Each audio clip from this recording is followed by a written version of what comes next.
agar menjaga diri dari kejahatan orang lain dengan suudzon, berburuk sangka. Ya, apalagi di zaman saat sekarang ini, penipuan-penipuan beraneka macam ragamnya. Bahkan penipuan sudah menjadi sebuah industri, perusahaan. Ya, jadi maka suudzon itulah senjata untuk menangkal daripada kejahatan, kejelekan orang lain. Apakah hadis ini tidak bertentangan dengan Al-Quran menyatakan inna ba'dadh-dhanni ismun, sebagian persangkaan adalah dosa? Berarti kan dilarang, suudzon dilarang. Kita perlu menempatkan, kalau inna ba'dadh-dhanni ismun, sebagian daripada persangkaan dosa, berarti sebagian yang lain tidak dosa. Yang dosa sebagian, tapi yang sebagian yang lain tidak dosa. Yang dosa seperti apa persangkaan yang dosa? Yaitu menyangka orang mukmin, suudzon pada orang yang baik, yang sudah jelas baiknya, dengan bukti-bukti korena-korena, tanda-tanda dia orang baik, ya, lalu disuudzoni. Lah ini yang ismun, ini yang dosa. Tapi bagi orang yang belum jelas baik tidaknya, maka ini hadis ini diterapkan, ikhtarisu minan nas bisu'idzan. Jagalah, hindarilah dari kejelekan manusia dengan suudzan. Ya, dengan suudzan. Ini penting, terutama di saat situasi seperti ini, banyak lawan-lawan yang menyaru, menyamar, berpura-pura baik, lalu mengetahui rahasia-rahasia kita semua. Ya.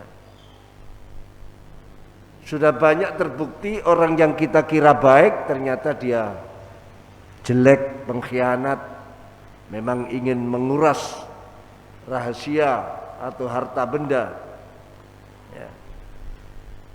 Bahkan tadi saya katakan itu sudah menjadi sebuah perusahaan, industri.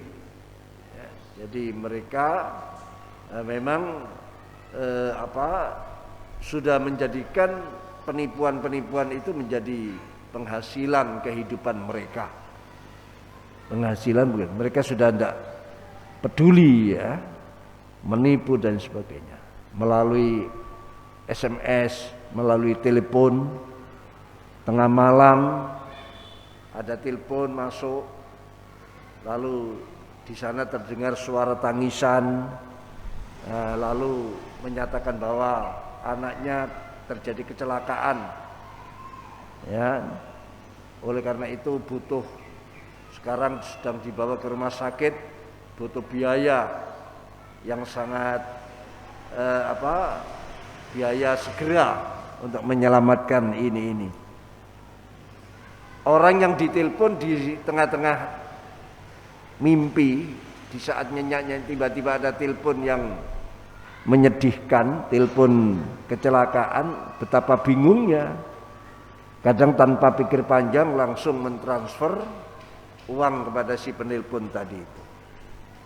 Ternyata bohong, anaknya ndak apa-apa, keluarganya ndak apa-apa. Ya. Saya sering mendapatkan telepon-telepon semacam itu. Ya. Dan banyak tipuan-tipuan melalui yang lain, ya. Melalui SMS kamu dapat hadiah 125 juta. Ya. Lalu diberi linknya, diberi nomor atau linknya untuk membuka. Nah, kalau kesulitan dia akan nelpon orang yang menelpon tadi, lalu diarahkan untuk pergi ke ATM atau apa, lalu disuruh pencet nomor ini, ternyata pengurusan uang. Pengurasan uang. Jadi hati-hati. Zaman sekarang zaman orang yang sudah tidak punya kepedulian, yang penting dia hasil. Maka hadis ini tepat sekali diterapkan pada saat ini. Ikhtarisu minan nas bisu'idzan. Apalagi di dalam pergaulan perpolitikan, ya, permainan politik ini tidak bisa kita percaya. Ada istilah isu dele sore tempe. Sore dele isu tempe. Perubahan-perubahan yang cepat dan perpolitikan tidak bisa dipegang. Ya. Kemarin lawan, sekarang teman. Kemarin teman, sekarang lawan. Tidak ada teman yang abadi. Ya, itu dalam perpolitikan. Yang ada siapa yang pintar menipu, siapa yang lihai mensiasati untuk mendapatkan keuntungan besar. Nah ini jadi ikhtarisu minan nas bisu'idzan ini penting. Wa bi ilaikal qala Rasulullah sallallahu alaihi wasallam ikhtikar ta'am fil harami ilhadun fihi. Ikhtikar ta'am ta nimbun panganan, ngerti nimbun? Ya, pulaan beli bahan makan atau makanan lalu disimpan.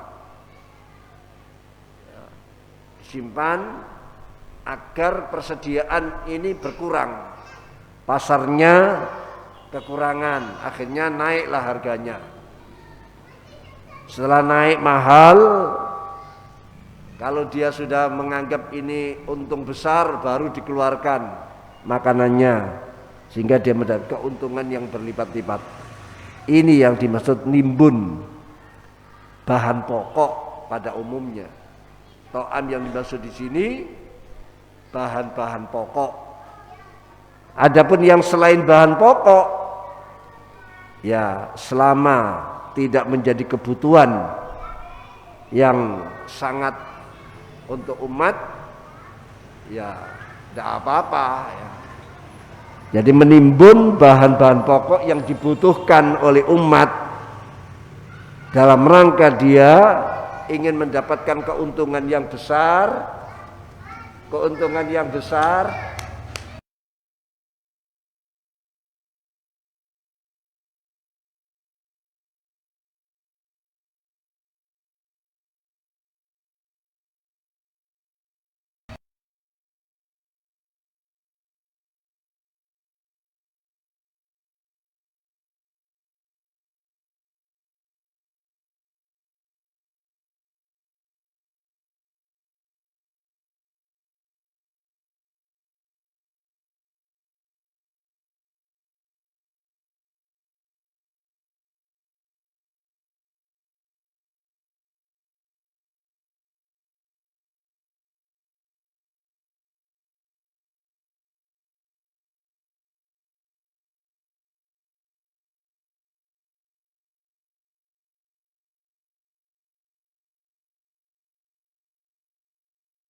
Ya. Itu. Kadang-kadang orang salah memahami. Poso-poso gak oleh goro. Goro itu tidak boleh bukan hanya di saat puasa, di luar puasa pun tidak boleh. Bohong, ya, melakukan perbuatan kesalahan itu bukan hanya dilarang di bulan Ramadan saja, tapi di luar Ramadan juga dilarang. Gak oleh goro, poso. Sepertinya benar padahal salah kalau itu difahami. Tidak boleh bohong itu hanya di Ramadan. Bukan berarti di luar Ramadan boleh. Justru bohong di luar Ramadan itu dosanya berlipat-lipat. Dosanya berlipat. Sama kalau melakukan kebaikan-kebaikan. Ya, seperti itu.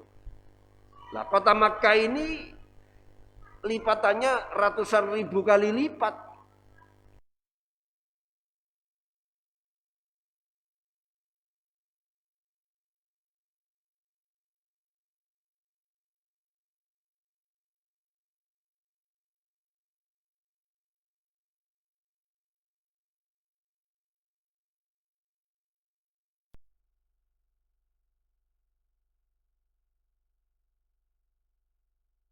Nudikhu ngecepaken ingsun Allahu ing man. Sekrentek saja sudah diberi sanksi, diturunkan sanksinya. Itu kalau dilakukan di kota Makkah, tanah haram. Belum melakukan lah. Bagaimana kalau melakukan? Wong masih yurid saja sudah nudikhu. Wa may yurid fihi bi'il hadin nudikhu. Ya. Itu ayatnya. Ayatnya seperti itu. Ya, surat Al-Hajj ayat 25. Wa may yurid fi bi'ihadin nudzik. Jadi jangan sembarangan. Makanya banyak orang waktu dulu haji bahkan sekarang itu di rumahnya katakanlah mungkin banyak melakukan kejahatan, suka mencaci maki orang, di sana itu dibalas, ditampakkan sanksinya. Sehingga banyak orang ketakutan kalau merasa belum bisa baik, kemaksiatannya masih sering dilakukan, kalau disuruh haji takut apa? Terbongkar di sana. Lah ini salah juga seperti itu. Ya, nggak usah takut kalau memang dia melakukan kebaikan.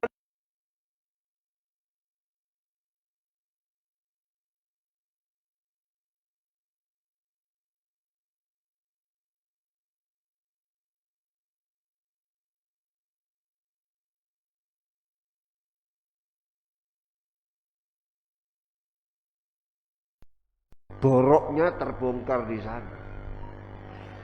Itu. Lah memang kenyataan berbuat dolim, apalagi ini sudah mau berbuat dolim saja sudah disangsi. Wa may yurid fi bi'il hadin nudzik.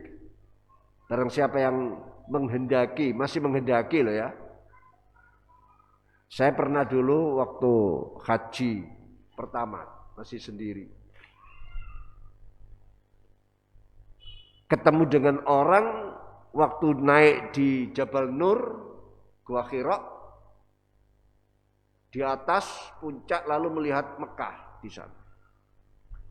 Lalu bilang, loh Mekah kok putih kabeh kayak rumah sakit ya.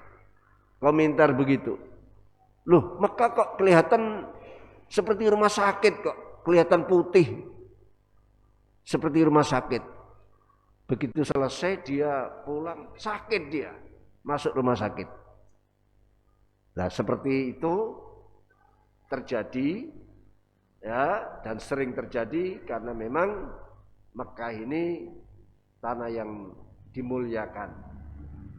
Jadi nimbun makanan di luar Mekah saja haram, apalagi di kota Mekah. Tentu makanan yang bahan pokok yang menjadikan orang lain kesulitan atas kebutuhan-kebutuhan itu tadi.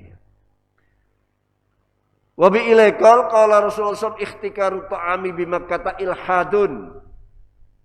Ihtikaru ta'ami ta'i nimbun panganan di Makkah ana kota Makkah iku ilhadun zalim nyeleweng. Iku ilhadun zalim hadisun hasanun. Rawu sin ani bin Umar hadisun hasanun. Wa bi ilaikal qala Rasulullah sallallahu alaihi wasallam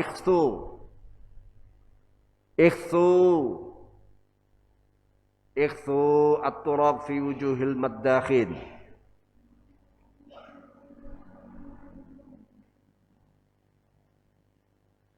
Ikhtu padha nyawurna sira kabeh at-turaba ing debu. Ikhtu padha nyawurna sira at-turaba ing debu fi wujuhil maddakhin. Ing dalem pira-pira raine wong kang padha ngelem, akeh ngeleme. Fi wujuhil maddakhin ing dalem pira-pira raine wong kang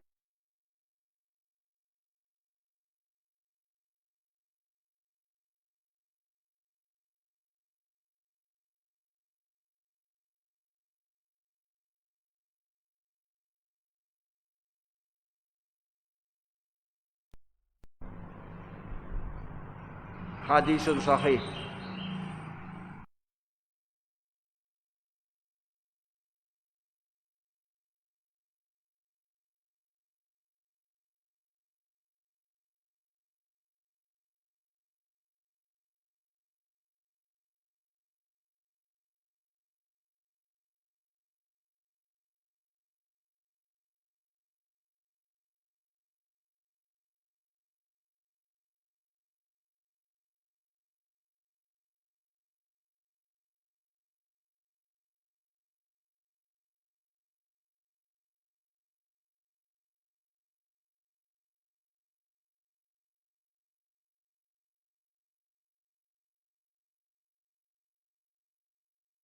Manakala ada ketemu orang yang suka memuji-muji, penggaweane ngelem, suka ngelem, ketemu sapa yang ngelem. Iki dohirnya nas hadis menyatakan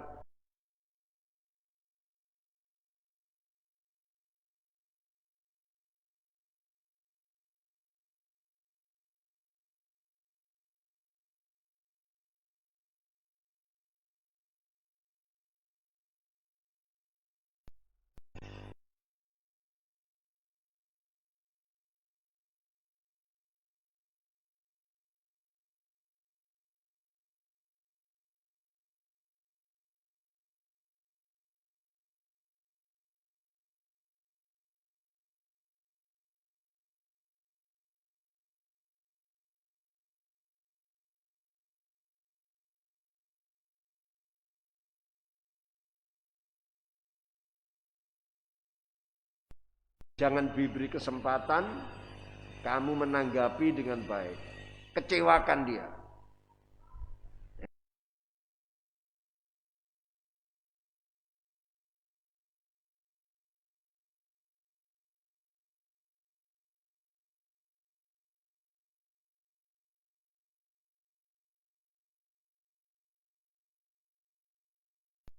Dan memenggal kepalanya. Ada anak yang baik, sergap.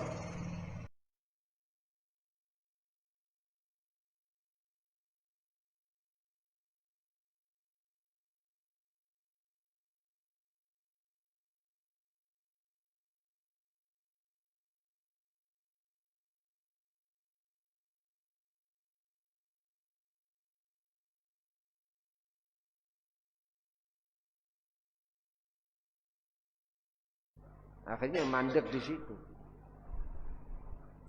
Jadi jangan kamu mencari pujian, apalagi di keterangan kitab Al-Hikam, tidak layak kita ini, tidak patut.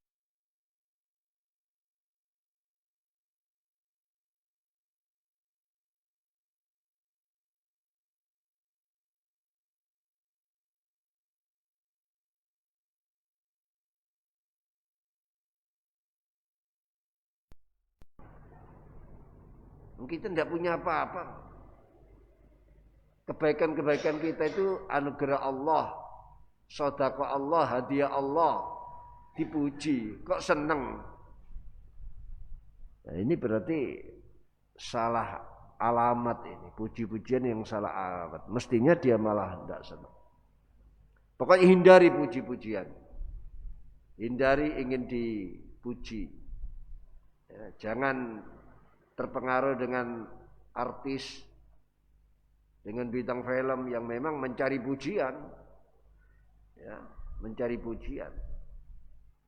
Sama, yang muji dan yang dipuji memang kerjaannya seperti itu. Kerjaannya seperti itu. Wa bi ilaikal qala Rasulullah SAW, ikhtu fi afwahil maddakhin at-turab. Ikhtu padha nyawurna sira kabeh fi afwahil maddakhin dalem pira-pira cangkeme wong kang seneng muji, akeh muji. Fi afwahil maddakhin ing dalem pira-pira cangkeme wong kang akeh mujine at-turaba ing debu. Rawahu khamsah anil Miqdad bin Amrin tahwil, rawahu Kha'bah an ibni Umar tahwil, rawahu Ibnu Asakir an Ubadah bin Sun. Ada tiga riwayat ini, tiga.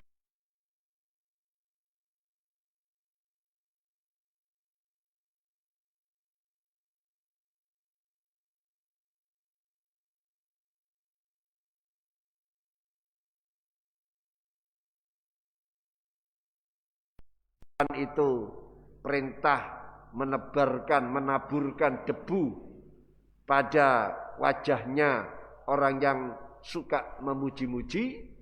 Tapi di sini menaburkan debu, perintah menebar dan menaburkan debu pada mulutnya.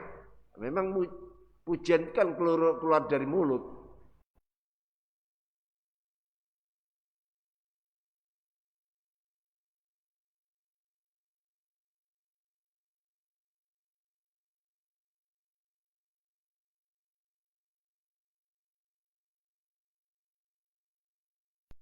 Membahayakan, ya.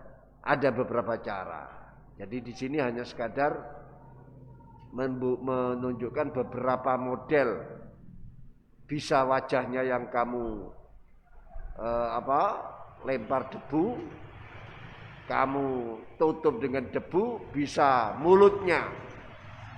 Karena orang muji itu kan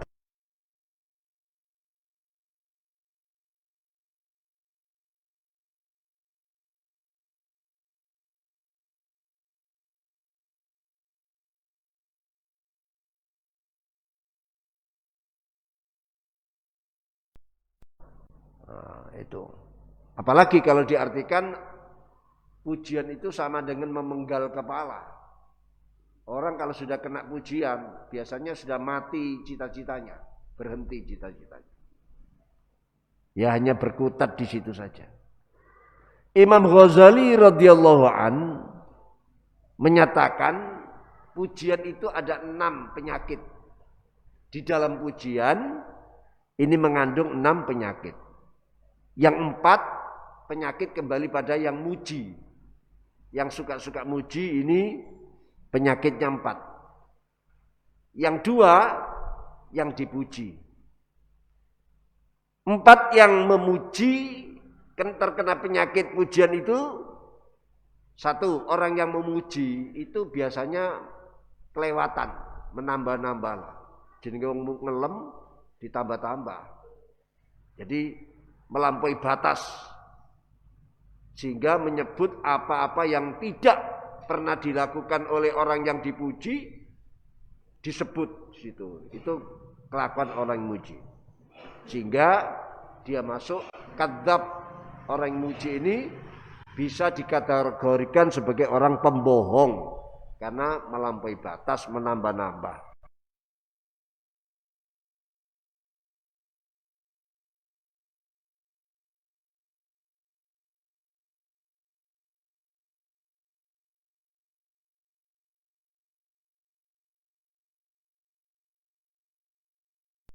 Sama dengan munafik.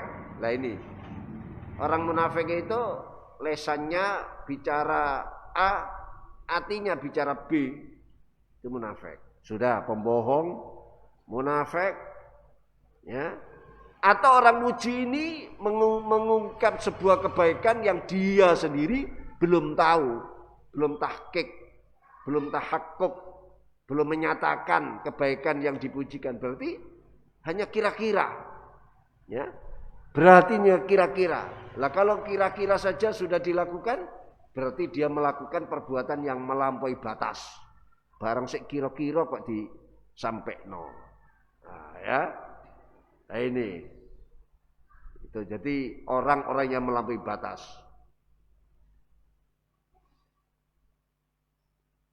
Itu antara lain. Atau yang keempat, yang tukang muji ini memang orang dolim. Orang pelaku-pelaku dolim.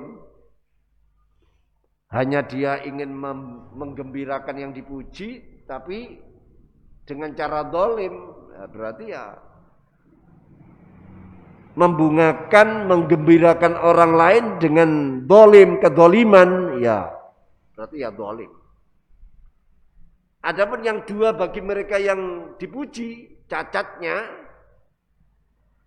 akan mendatangkan kesombongan. Orang yang dipuji biasanya kan, coba lihat orang yang kalau dipuji kan ada perubahan wajah, akhirnya wow, timbul rasa sombong, ya, atau ujub karena pujian-pujian itu. Atau dia merasa gembira dengan pujian, akhirnya amal-amal yang ia lakukan menjadi kosong, busung, tidak ada pahalanya. Itu dawuh Imam Ghazali. Wa bi ilaikal qala Rasulullah sallallahu alaihi wasallam. Qala Rasulullah sallallahu alaihi wasallam. Akhid ya Sa'ad. Akhid nyijikno sira. Akhid nyijikno siji-siji. Akhid nyijikno sira. Ya Sa'ad, Sa'ad bin Abi Waqqas. Rawah Hamim an Anasin. Begini, sahabat Sa'ad bin Abi Waqqas pernah berdoa. Waktu berdoa itu tangannya begini. Jemarinya ini, jarinya ini apa? Pakai dua jari. Kan biasanya kita sering gitu. Sebagai tanda apa? Kemenangan ya. Jari dua jari. Dia berdoa pakai dua jari begini. Akhirnya Rasulullah mengingatkan, akhid ya Sa'ad. Satukan saja. Kalau doa jangan dua jari begini. Satu jari. Rasulullah memberi isyarat, memberi petunjuk dengan ini. Makanya kalau kita sering melihat habaib, kalau doa itu kan pakai jari gini. Bahkan doa di khutbah, doanya khotib itu pakainya begini. Ya. Pakainya begini, bukan begini pada umumnya, tapi sudah kadung umum, tapi mestinya begini. Khotib kalau doa itu isyaratnya pakai. Kenapa? Karena kata Rasulullah, ya saat kamu ini sedang berdoa kepada zat yang satu, yaitu Allah Subhanahu wa ta'ala, maka isyaratkanlah dengan satu jarimu itu.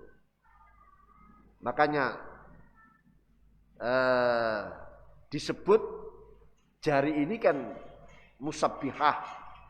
Musabbihah itu artinya isyarat jari yang bisa dipakai isyarat untuk bertasbih, mensucikan Allah, musabbihah. Di samping itu ada nama lain, sababah. Sababah itu ya jari telunjuk.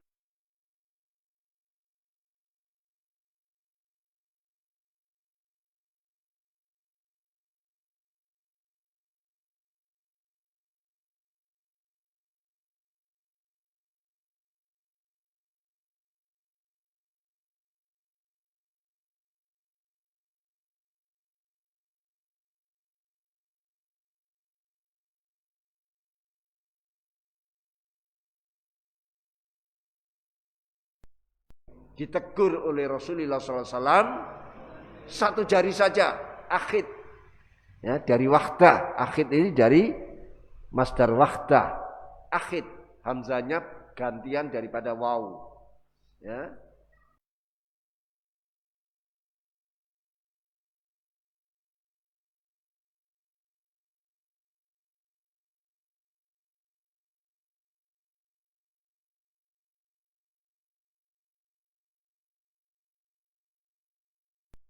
Akhid nyijekno sira. Akhid nyijekno sira.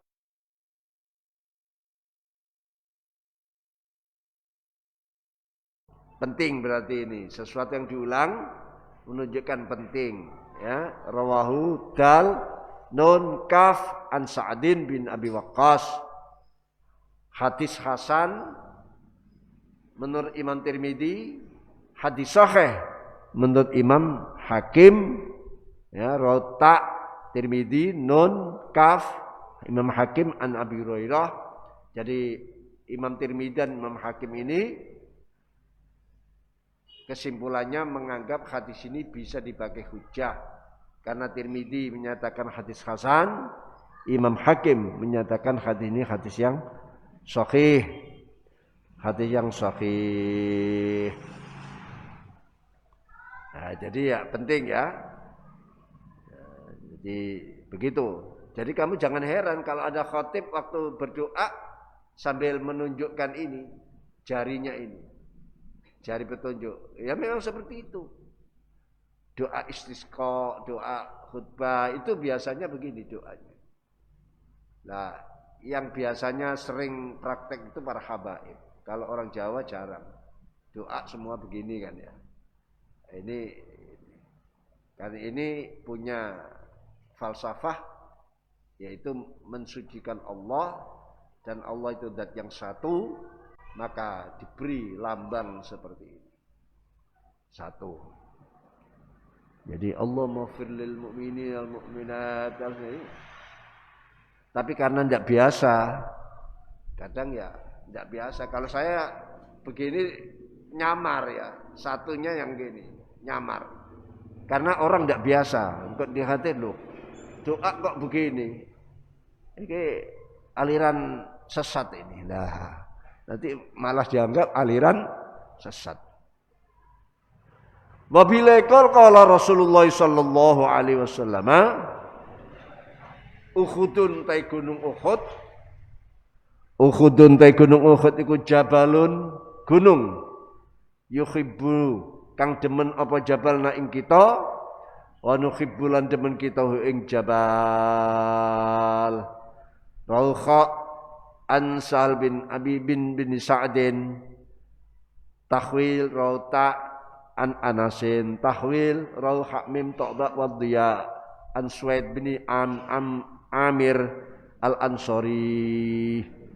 Wa malahu ghairu, wa malan orang niku lagi duwe Suwaid bin Amir, wa ma orang niku lagi duwe apa ghairu liyane hadal hadis.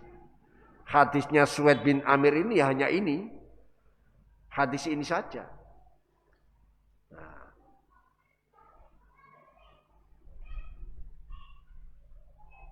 Wa takhwir rawa Abul Qasim bin Bashran fi amali, dalam kitab amal ini Abul Qasim an Abu Hurairah saking sahabat Abu, hadisun sahih. Dan hadis ini juga diriwayatkan Imam Muslim. Gunung Uhud, tahu Gunung Uhud? Kalau sudah pernah ke Madinah tahu, yaitu kira-kira 3 mil dari kota Madinah, dan disitulah perang Uhud terjadi, gugurnya sahabat Hamzah, ya, dan beberapa sahabat yang lain. Bahkan Rasulullah terluka di Gunung Uhud ini waktu perang. Gunung Uhud ini disebutkan Rasul sebagai gunung yang cinta kepada Rasulullah dan kepada kita. Rasulullah dan kita pun layak untuk mencintainya, ya, Gunung Uhud ini. Artinya Rasulullah kalau dekat dengan Gunung Uhud ada ketentraman, ada keayeman. Mestinya kita juga begitu, ya. Kita melihat Gunung Uhud, terjadilah ketenangan. Dan Gunung Uhud ini disebut Uhud. Uhud itu kan jamak daripada Ahad. maksudnya banyak gunungnya. Gunung Uhud, beberapa gunung maksudnya. Yang sendiri-sendiri. Uhud ini beberapa gunung yang sendiri-sendiri gitu loh. Jadi sebetulnya gunungnya banyak. Hampir melingkari, menutupi Madinah. Jadi semacam benteng. Semacam bentengnya Madinah. Cuma yang terjadi peperangan di Gunung Uhud yang tertentu itu. Ya. Jadi kata Uhud itu jamak, beberapa satuan gunung. Jadi arti dari Uhud itu beberapa satuan gunung. Banyak memang gunung. Nah, cuma yang ini yang ada makamnya Sayyidina Hamzah, ini gunung yang tertentu, yang sangat bersejarah itu. Tapi semua Uhud ini menjadi kecintaan Rasulullah sallallahu alaihi wasallam, dan kita pun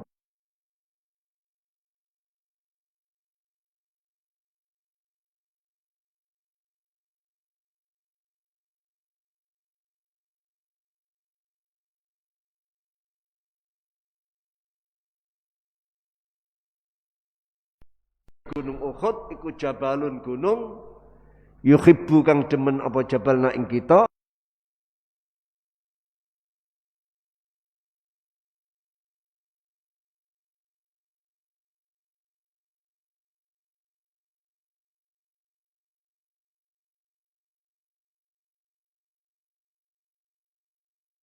kani sira kabeh ing jabal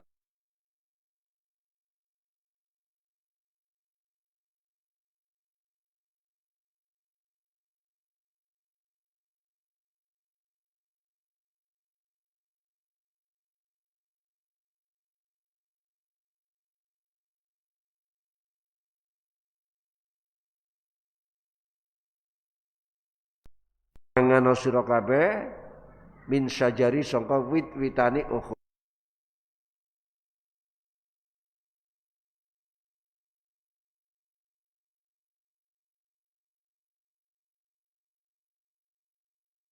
Tentu makanan-makanan buah yang tidak berbahaya.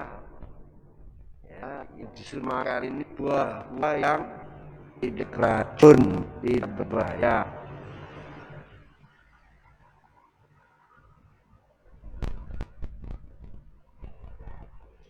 Alamik udhabihi senajan sangka pitane Uhud wit gedene sing ana rine. Lam udhabihi senajan sangka pitan kang ana rine gunung Uhud. Lam udhabihi senajan sangka pira-pira wit-witane kang ana rine gunung Uhud. Maksudnya wit-witan yang berduri yang tumbuh di gunung Uhud membuahkan buah akan sama buahnya ini tidak berbahaya selama buahnya tidak berbahaya. Inti daripada hadis ini mendorong ke semua siapa yang datang ke Uhud baik dia lewat jangan melupakan untuk makan buah sana, makan buahnya tanam-tanam Uhud. Jangan sia-siakan kamu lewat Gunung Uhud atau ziarah di Gunung Uhud, datang Gunung Uhud untuk memakan hasil buah daripada Gunung Uhud. Ini hanya Allah untuk mendorong saja.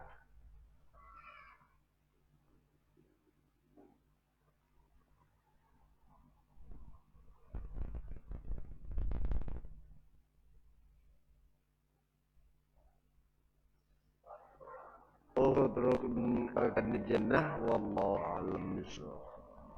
Sebanyak Allah yang syahadu la ilaha Allah bihamdika syahadu